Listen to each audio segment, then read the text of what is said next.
His was the only boat to arrive.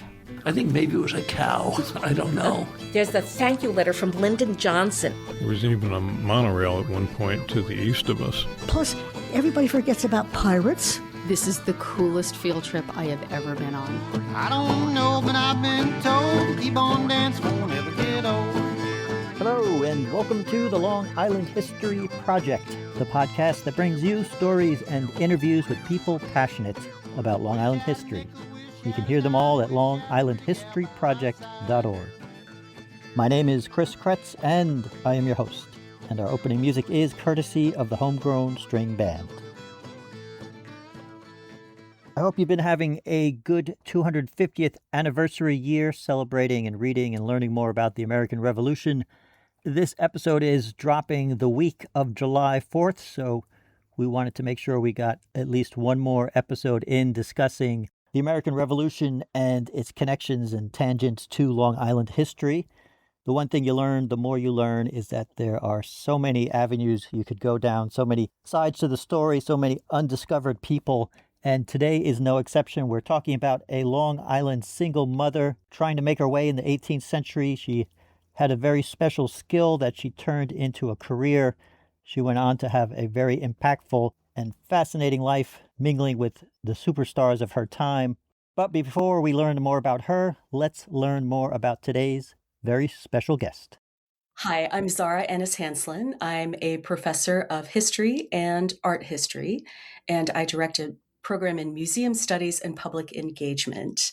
And I am someone who is a former resident of New York City and has had enough time to spend on Long Island that I know why you all live there and love it. Okay, well, first of all, Zara, thank you for joining us today. And we'll definitely want to get some of your memories of Long Island or experiences on Long Island. But I guess we're going to start by going way back because we're talking about your book, The Painter's Fire, A Forgotten History of the Artists Who Championed the American Revolution. And our main focus is going to be a Long Island woman. She was born Patience Lovell, became Patience Lovell Wright out of Oyster Bay.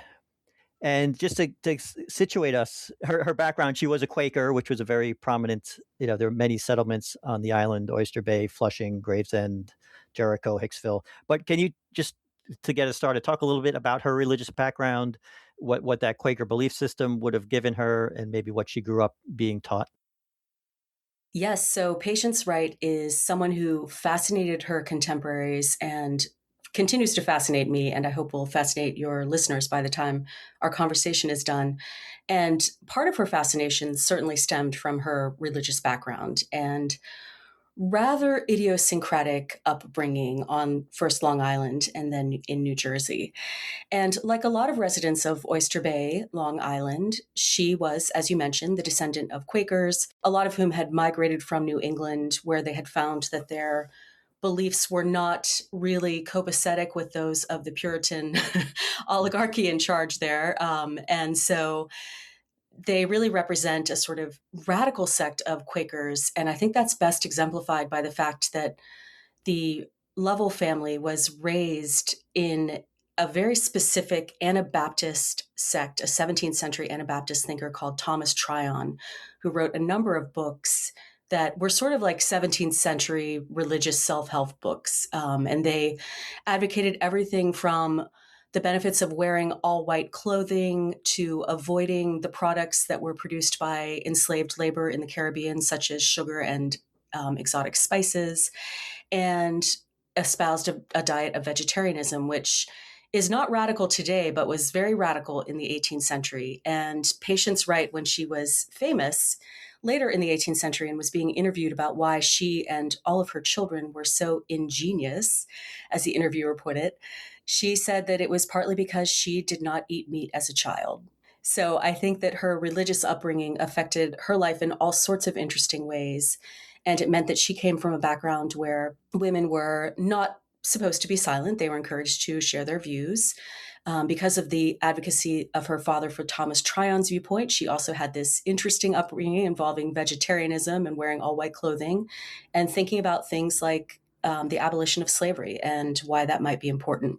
So her religious background really doesn't just deal with spirituality, which is very important to her. She is someone who remains deeply spiritual throughout her life, but it also folds over into other parts of her life in these really fascinating ways. Yeah, it's an interesting reminder of how many different religious sects came to America in these early, especially, New England, that trickled down to Long Island.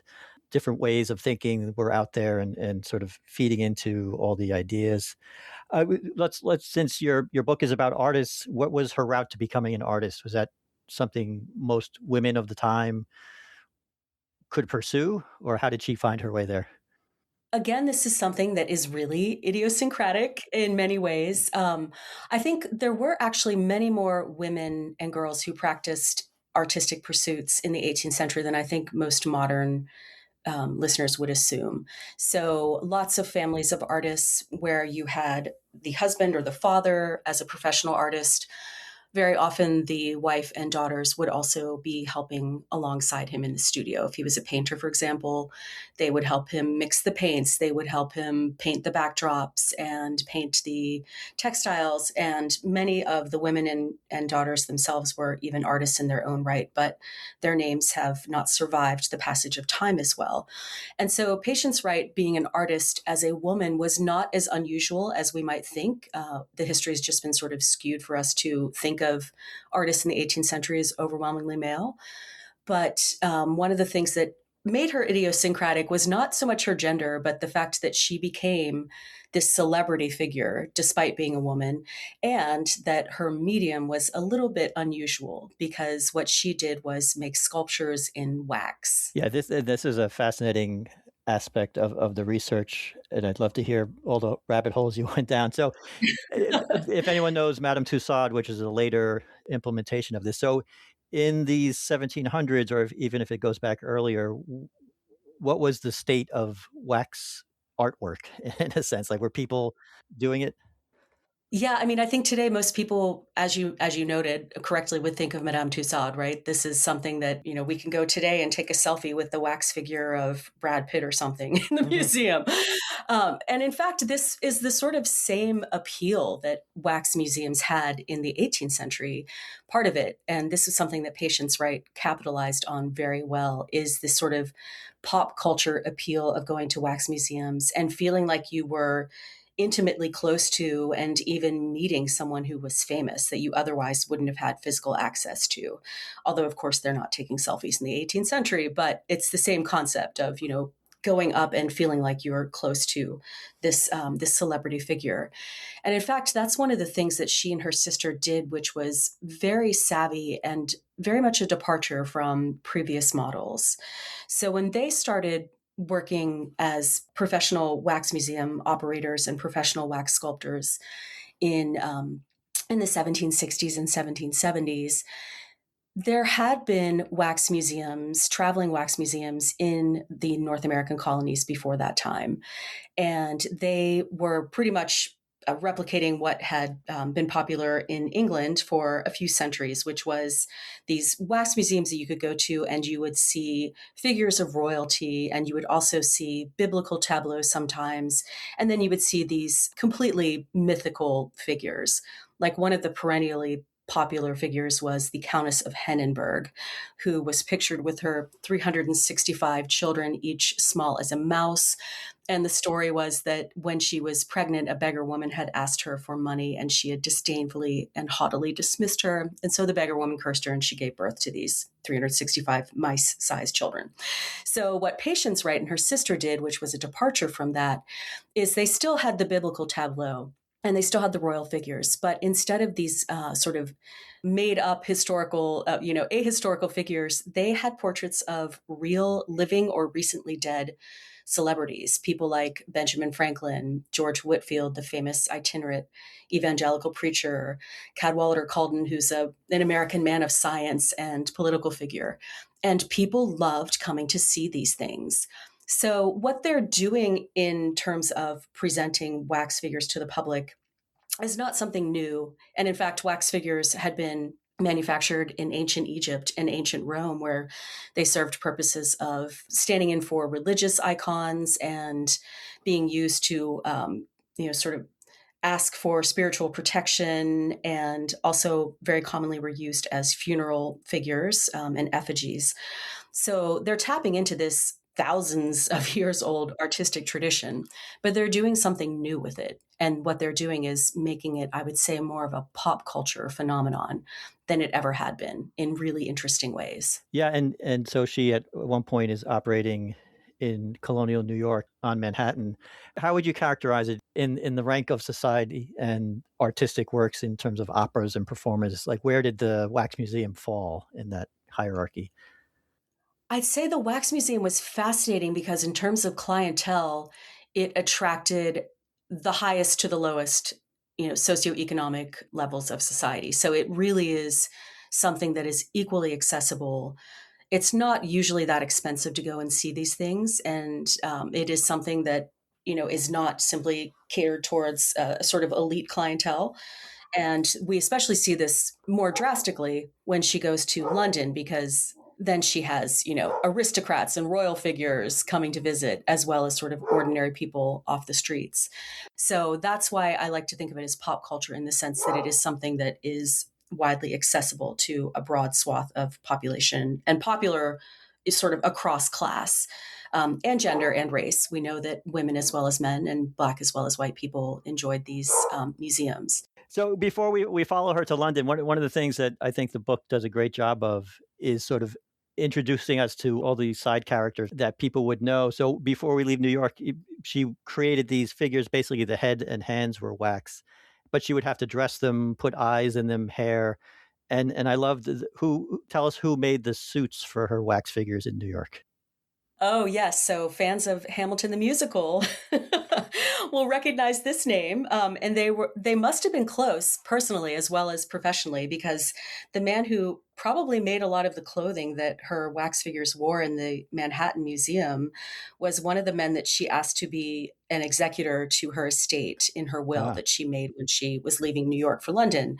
Because, when you're about to get on a ship for 6 to 8 weeks, you never know. Yeah. You might not make it. You never know. So the fact that she named this person and this tailor in her will lets us know that they had a personal closeness, as well as him likely making these suits for her museum. And that man was Hercules Mulligan, who does make an appearance in Hamilton the musical.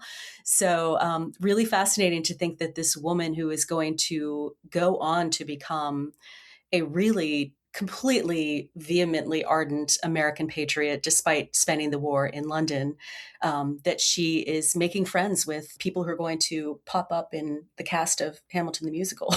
Well, and we also talk a lot about the spy. Well, for us, the Culper spy ring, but the whole network, which I guess we're going into. So she moves to London in 1771 when there was a lot of the conflict was already brewing. You would say, right?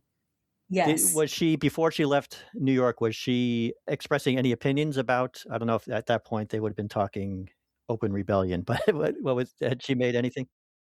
That is a fascinating question, because I have not come across any of her writings from that time period in which she's talking about politics. But this is an interesting moment to pause and think about how historians have the sources that we do, and why sometimes we don't have those sources. And that is that when she's in New York, she is able to talk in person to the people that she's interacting with, like Hercules Mulligan. She doesn't need to send him a letter because she is there. And so, of course, we don't have records of conversations that happen, right? So I'm sure that she was having conversations with people like Hercules Mulligan, who, they both end up taking the same political path. They both support the American Revolutionary cause. And we know that they're personally close and likely professional collaborators as well. And so we can assume that they had conversations about this, but there aren't any letters that survive because they both lived in Manhattan, right? So they would just go chat with each other in person. But it's interesting to sort of then walk back in time. And when she is in London and she is by necessity corresponding with friends and family in America through letters, then we start to see the proof of her politics come out on the page in very vivid language. And I will say also that there are some personal connections, that there's not a sort of smoking gun, so to say, that puts her espionage in connection with the Culper spy ring, but she is related to a number of them through her mother, who was a Townsend. Okay. So I think this is fascinating to think about, the sort of the fact that she is a cousin of whatever level to some of the key figures in the Culper spy ring is really interesting, and I'm sure played some role in what was going on. Even though, again, this is the problem with histories of espionage is because we don't often have the Right. the records of the espionage By their itself, nature, but. yeah.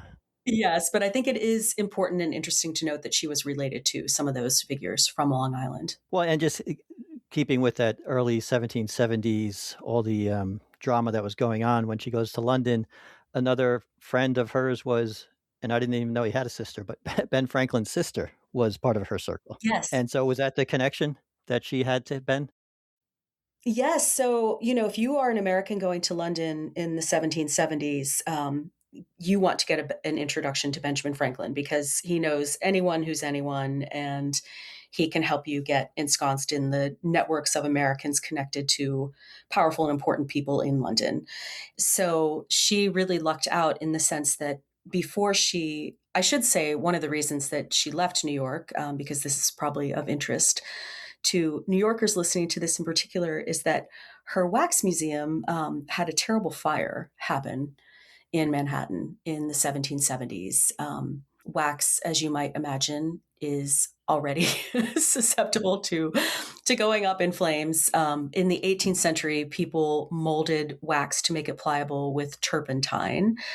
And then the hands and face, as you mentioned, were usually the only wax portions. And then they were mounted on fully clothed wooden figures padded out with cardboard and cloth. So this is basically a recipe for perfect flammability. And so one of her children left a candle near a curtain. And so the Manhattan Museum went up in flames, which is what propelled her to go to London in the first place. But before she left directly for London, she made a stopover in Boston. And when she was in Boston, one of her trips to Boston, rather, she had met Jane Meekum, who is Benjamin Franklin's sister, of whom he's very fond, and they keep up a lifelong correspondence, again, because they're never living in the same place at the same time after their childhood.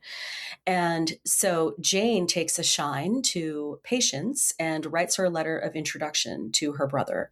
And so when Patience Wright arrives in London in 1772, she has this entree to Benjamin Franklin, and she goes to his house in London. She brings the letter, and she brings the wax head of Cadwallader Colden, who is at one point the governor of New York, the colonial governor of New York, and he runs in these same Enlightenment men of science circles that Benjamin Franklin does. So, Franklin has the experiment on electricity. Cadwallader Colden is studying the natural world.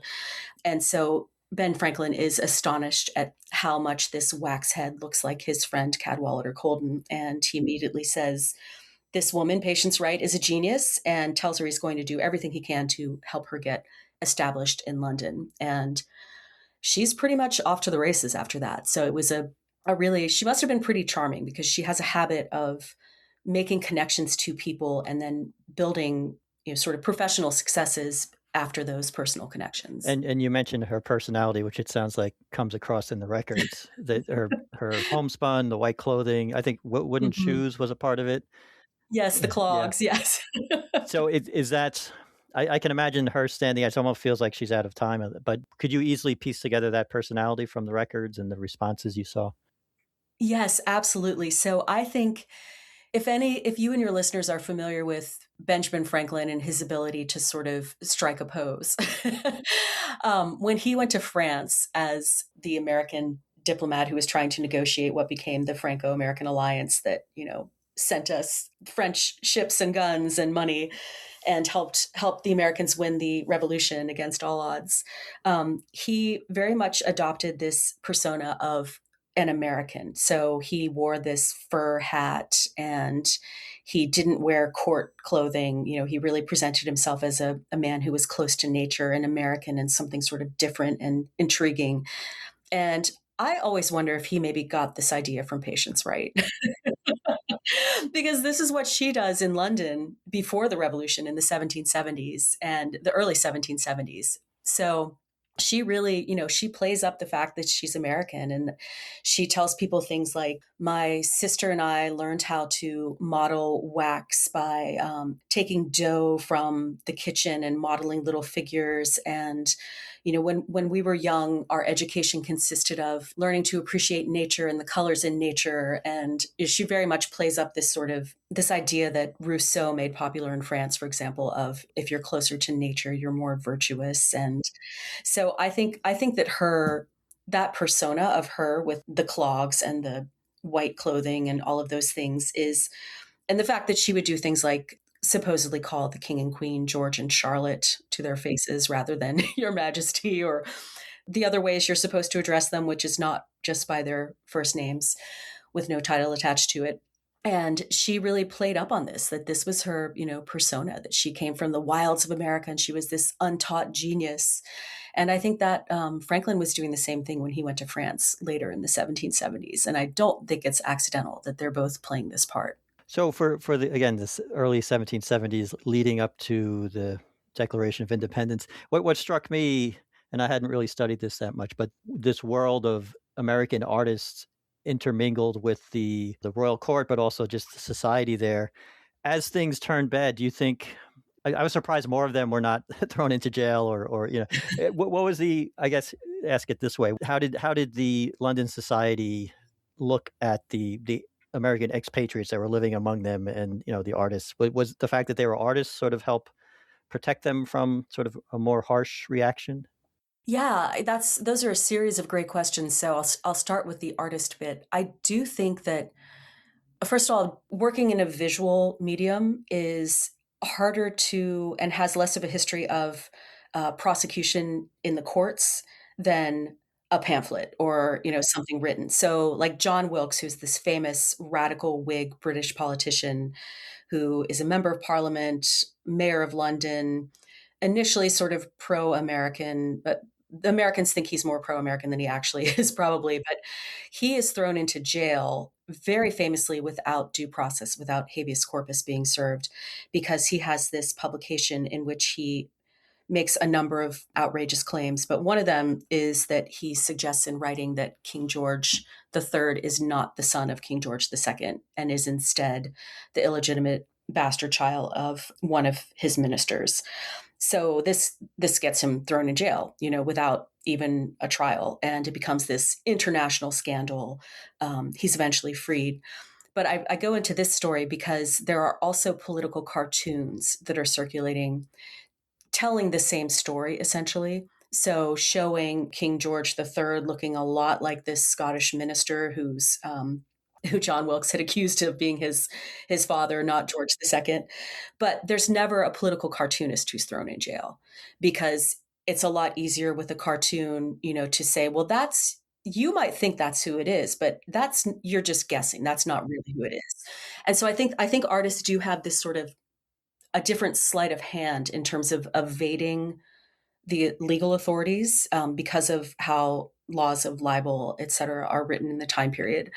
I also think that artists get away with more because they're just artists and they have this culture of attachment, popular attachment to them. And they put their work out in the open, and it becomes this object of, titillation and public entertainment. And, you're almost giving yourself a worse PR problem if you throw them in jail than if you, and make it even more sensationalist.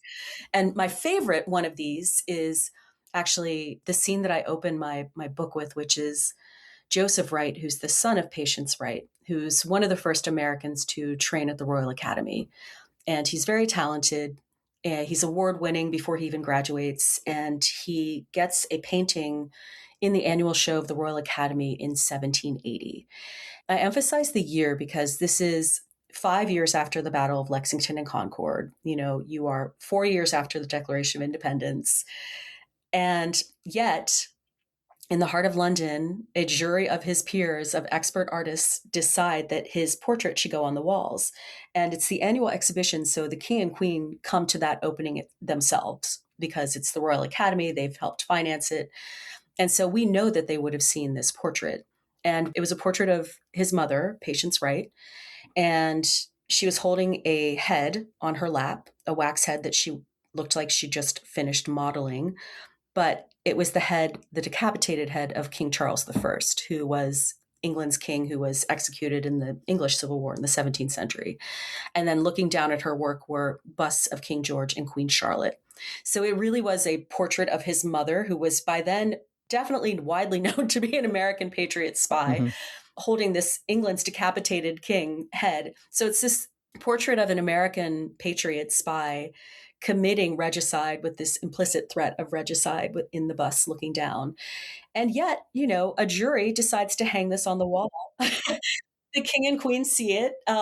It's written about in newspapers, and some people are completely horrified and say this is treasonous and it needs to be removed.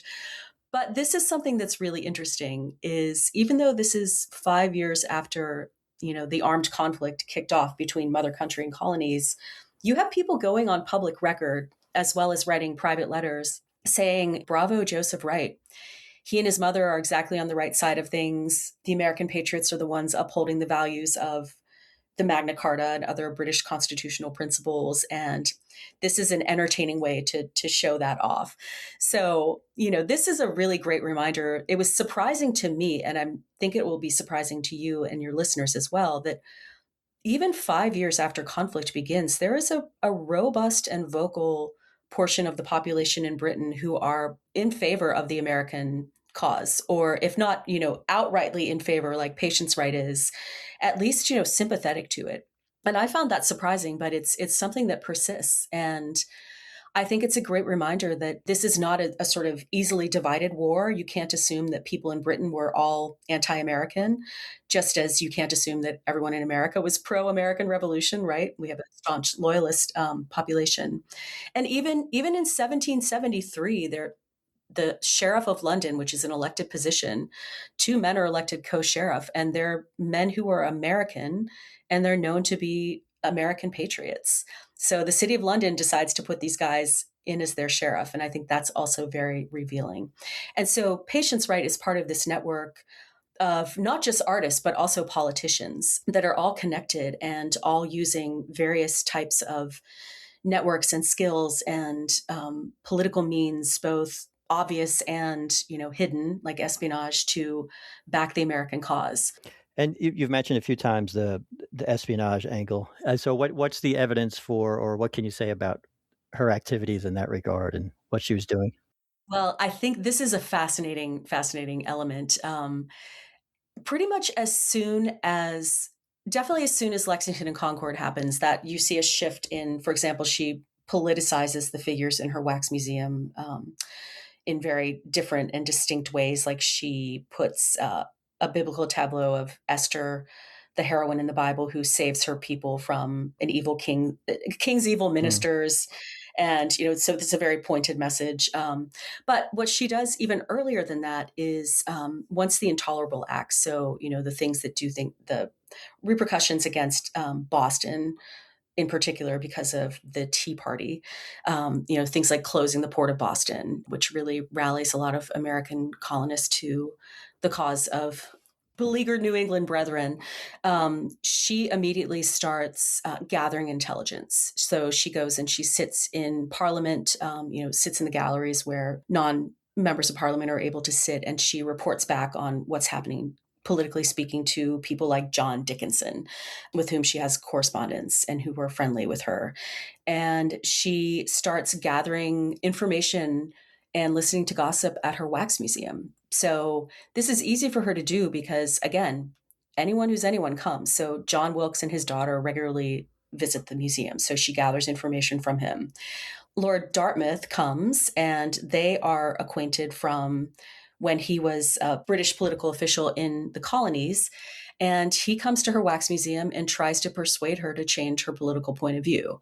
So I think this tells you how important she is, culturally speaking, because Lord Dartmouth isn't going around randomly in London trying to persuade Americans to change their point of view, right? But he knows that she has cultural cachet, and so he's trying to get her to change her mind. And so she gathers all this information, and then she starts sending it off. So she sends it off to people like John Dickinson in America. She reports on expected troop movements and parliamentary debates and the sort of, gossip that's in the city. And that is useful because she's sending information that's often going to be a more direct distillation of sort of what's happening currently than the newspaper system. So she's getting information, a lot of information that is very unfiltered out very quickly to people in the colonies. But then she's also sending regular information across the English Channel to Benjamin Franklin once he's in France. And I don't know how helpful this was to him, actually, because he's doing this very careful diplomatic dance with the French. And Patience Wright is not careful or diplomatic. And so the information that she's sending him, I think, was a little over the top even for him. My favorite what if in this time period related to her is that at one point she writes to him and says, my assistant, who's a retired British Marine, my assistant and I have gathered 1,200 men who are willing to march through the streets of London and depose George III, but only if you'll come over from France because we want to put you in his place. And Benjamin Franklin is way too circumspect to ever reply to this letter. But I think it's a wonderful example of the crazy ideas that sometimes are spouted that don't come to happen. But I don't know that the information she was sending to Franklin was that accurate either, because I found letters in the British Library of the sort of 18th century version of MI6. And they say, we found more of Mrs. Wright's letters to Dr. Franklin. We're going to let these ones go through because this information is so wrong that we It think helps them. it'll do our side more good than harm. I didn't remember this, but after reading the book, I don't know if you watched Washington Spies, the series. Yes. There was a later episode, I think, where there was an artist with the wax figures and the head, and I don't know what they called her, if it was particularly Patience. So that was supposed to be Patience Okay. Wright. And in fact, that's the other thing that she did was sometimes she would just send these letters, just addressed to whoever. And sometimes they would make it through and sometimes they would be intercepted and then still make it through. But the other thing she did that was much trickier and I think more effective was she would take wax heads of people who were living in London. So people like a John Wilkes. And she would model a wax head of them from life. And then she would make a copy of it. She'd put one in her museum and she would make another copy to send back to her sister, Rachel, who was still running a wax museum in Philadelphia this entire time. And what Rachel would do is she would take that wax head and put it on display in her museum. But first, she would reach inside the head and find letters that her sister had hidden in there for her to read, and then pass on to Continental Congress, which was meeting only a few blocks away from where Rachel's wax museum was. And so this was a very sneaky way for Patience Wright to get information past British officials because they weren't thinking to check the wax heads. And we know about this because after Patience Wright died in 1786, and this is very sad to me too, because she was hoping to come back to America and make a gallery of wax figures of the founders to be placed in what is now Independence Hall. And that would have been amazing. Yeah. But she died, but she wanted to come back to America. And so her sister asked for a pension to pay for her body to be shipped from England to America, to be buried in the country that she loved so much and did so much for during the war. And she recounted the letters of espionage in the wax heads as evidence of this. And so we do have archival written documentation of this. It's not just hearsay. So it's a fascinating story of espionage. And, unanswered question, I don't know if she did correspond with the Culper spy ring, but it's not unheard of. It's not an unheard of possibility, especially since they do have familial connections. Yeah. Well, to follow up on that point, and again, the book is full of incident and personalities. So as a historian, were you surprised at how well documented a lot of these stories were, that you could find evidence, or how hard was it to track down the evidence? So I think one of the reasons that Patience Wright has so much correspondence survive is who she's writing to. So she is writing to John Dickinson, Thomas Jefferson, John Adams, name a founder, and she's writing to them essentially. And so her letters to them have been saved because of who they are, not necessarily because of who she is. And so that was a benefit to me researching, because I could find all of these letters easily, because, if there's a letter written to John Dickinson, an archivist is going to save that. If there's a letter written to Thomas Jefferson, an archivist is going to save that. Historical Society is going to save and preserve that and keep it waiting, in its climate controlled box for me to come and read it. So I think that is one reason that she's much better documented than other women artists of her time, for example. She also, because of her personality and her passion for the American political cause, she also was very deliberate about leaving a trail. She made her sentiments known. She wrote a number of times in slightly different language to John Dickinson, Thomas Jefferson, Benjamin Franklin, a form of the statement, "Women are always useful in grand events." And she made that statement as a reminder that, they should remember that women could help their cause. And I love this because it reminds us that, most people are familiar with Abigail Adams' famous "Remember the Ladies" plea to her husband, which he dismisses in a sort of really, really belittling fashion. But it's a wonderful reminder to me that Abigail Adams is not the only one saying, "Remember the ladies," that there are a number of women who are actively seeking to participate in the development of this new nation, and Patience Wright is one of them. And so I think that it's a wonderful reminder of how you can find these voices if you start looking for them. And sometimes you just need one letter to be able to begin a historical detective trail that will lead you to the next thing. Now, I know just from looking that you've concentrated a lot on material culture and objects and things, right? You had a podcast, Things for Things, which is Yes. great. I listened to a bunch of those episodes. Oh, thank you. So just in terms of her art and the survivability or the survivor rate of wax figures from the 1700s, what's the closest you can get to seeing a Patience Wright work today? Yes. Yeah. No, it's so sad. And actually a lot of the art that I discuss in this book, The Painter's Fire, is art that was very important during the Revolution, in terms of shaping minds and hearts, but we can't look at it because it didn't survive either deliberately or accidentally the passage of time, including that portrait of her son that her son painted of her holding the decapitated head of Charles I, which was lost in a shipwreck off the coast of Maine. So, a reminder that sometimes these things have dramatic ends. And in fact, most of her wax figures had a dramatic end as well, because they went up in a fire, a lot of them, that happened to a museum in Boston where the work of herself and one of her daughters, who also became a professional wax maker, were housed. So the whole flammability issue of wax is right. unfortunately not helping in any way. But you can see two intact 18th century wax figures, and I love them both for different reasons, and they're both featured in the book.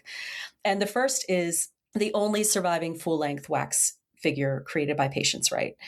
There are profiles in wax that she created, sort of medallion portraits that you can go and see at various museums in the country. But the only place where you can go and see her Madame Tussaud style, figure Full scale, yeah. Full scale, is Westminster Abbey. And in Westminster Abbey, there is the life-size figure of William Pitt, the Earl of Chatham, who was a famous British politician, prime minister, thought to be much more pro-American by the Americans than he was, much like John Wilkes, but was this iconic figure on both sides of the Atlantic in the American Revolutionary era, and died after giving an impassioned speech on the House of Lords floor about the American War, and sort of collapsed and died in the heat of the speech. And Patience Wright was commissioned to make a funeral effigy, a sort of memorial portrait of him. And she already had a portrait of him in her wax museum, so she made a copy, and you can still go and see William Pitt today in Westminster Abbey. It's so realistic. There are little hairs on the back of his hands, and he is wearing the robes in which he collapsed and died on the floor of the House of Lords. Oh, the actual clothes. Okay. The actual clothing. So it's a wonderful reminder that of how important she was, because you don't get a commission for Westminster Abbey unless you're seen as very good. And the only other place where you can see one of the only other places you can see a full-sized from life wax figure is on Nantucket. There is an 18th century baby that is supposedly the Dauphin of France, the son of Louis XVI and Queen Marie Antoinette, that a Nantucket merchant brought back for his daughter to play with, which is fascinating. But that is a good reminder of the fact that, this is also happening in France at the same time. And interestingly, though, Patience Wright went to Paris, tried to make a go of it, and wasn't popular. So she ended up going back to London. So intriguing again to think that she had a more popular wax museum establishment in the heart of enemy territory than in that of the American Allies. So I don't want to keep you much longer, but is there anything we didn't get to or anything you want to leave people with in terms of the book, the research, or anything you want? Oh, that's such a great question. I think the one thing I would like to leave people with is just this reminder that history is full of these fascinating people, and that really these stories are just wild sometimes, and that I would encourage anyone who has a child at home or an aunt or uncle who thinks that history is boring and that we shouldn't, what's the point of history, to think about the fact that there are these stories out there that aren't part of the mainstream historical narrative necessarily, but that can tell us really amazing things about the past. And, to sort of take time to think about these fascinating people from the past, and to remember that there are patients' rights, so to speak, in every time period, and that women are not always half of history as it gets written, but are always half of history and have really interesting dimensions to add to the expected narrative of what we think are really well understood things like the American Revolution.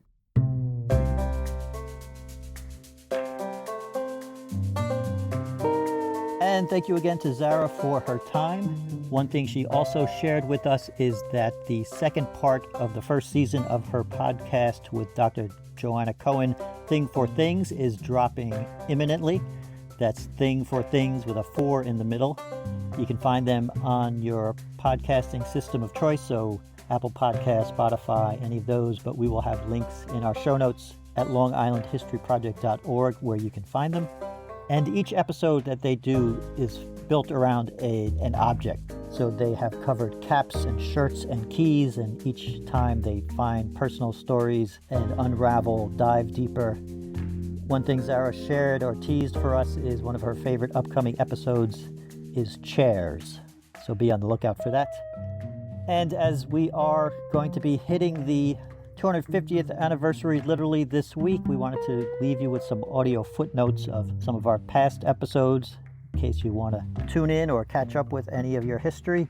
One of my favorites, a little obscure, but we did a little mini-series a long time ago on forgotten ballads from Long Island history, and one was highlighting the myth and the legend of Nathaniel Woodhull, who was an early martyr of the Revolution. Not really talked about a lot today, but he was from the Mastic Peninsula, had a lot of connections, lived next door to William Floyd. So we had a little kooky time recording this ballad. Forthwith fierce horsemen gathering round cut off all hope of flight, and soon his single arm he found with fearful odds must fight. That was episode 29, if you can believe it. And this next one, it was looking more at the aftermath of the revolution, how it travels down through time. This is from episode 80, talking with Carrie Ann Flanagan-Broski about a particular ghost legend from the revolution. And every day she would sit there looking out the window on what is now the old field room for her parents to return. Little did she know that they were killed. So that does it for this episode. Our outro music is Capering by the Blue Dot Sessions, used under an Attribution 4.0 international license. Again, happy 4th of July, everybody, and thank you, as always, for listening.